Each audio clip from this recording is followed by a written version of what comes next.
Mapagpalang araw po sa inyong lahat. Ngayon po ay June 13, 2025, Biyernes. At ngayon ay kapisahan ni San Antonio de Padua, isang pari at pantas ng simbahan. Ang ating po unang pagbasa at pagninilay sa araw na ito ay hinango mula sa ikalawang sulat ni Apostol San Pablo sa mga taga-Corinto, chapter 4, verses 7 to 15. Mga kapatid, kaming pinagkalooban ng kayamanang espiritual na ito ay hamak. Kumbaga sa sisidlan ay palayok lamang, upang ipakilalang ang di malirip na kapangyarihan ay sa Diyos at hindi amin. Ginigipit kami sa kabi-kabila, ngunit di nagagapi.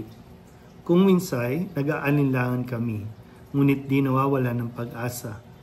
Pinag-uusig kami, ngunit di nawawalan ng kaibigan. Naibubuwal, ngunit di tuluyang nailulugmok.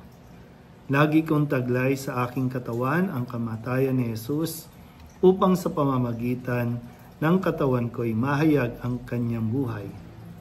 Kami laging nabibingit sa kamatayan, alang-alang kay Kristo, upang sa aming katawang may kamatayan ay mahayag ang kanyang buhay. Ano pat habang ako'y dahan-dahang namamatay, nagkakaroon naman kayo ng buhay na walang hanggan. Sinasabi sa kasulatan, nagsasalita ako sapagkat ako'y sumasampalataya. Bunga ng gayong diwa ng pananampalataya, nagsasalita rin ako sapagkat ako may sumasampalataya.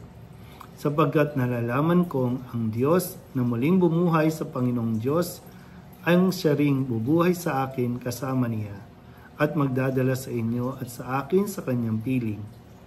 Ang lahat ng pagtitiis ko ay sa kapakanan ninyo, upang sa pagdami ng mga nakatanggap ng mga kaloob ng Diyos, lalo namang dumami ang magpapasalamat at magpupuri sa Kanya. Ang salita ng Diyos.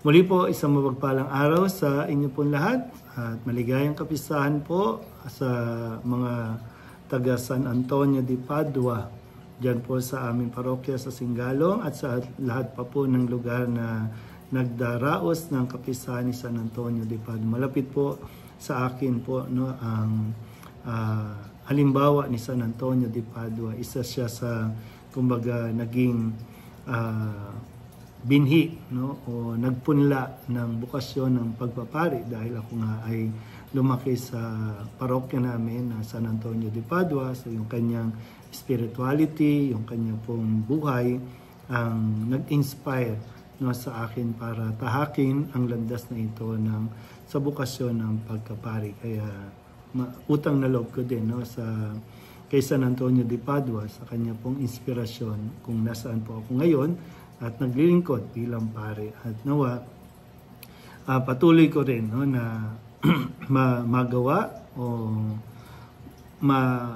magaya yung halimbawa ng naging pamumuhay ni San Antonio de Padua, kung saan ay iniwan niya ang lahat ng material na bagay, lahat ng mana niya na maaari niyang danasin para lamang mas mapalapit sa Diyos.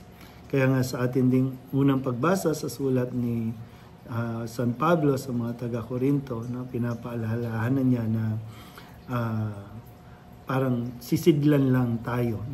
Tayo lang yung mga palayok at ang grasya, ang biyaya ay nanggagaling sa Diyos, nilalagay lang sa atin para tayo naman ang maging daluyan ng biyaya para sa iba. Hindi sa atin. Kung sa sarili lang natin lakas, wala tayong maibibigay.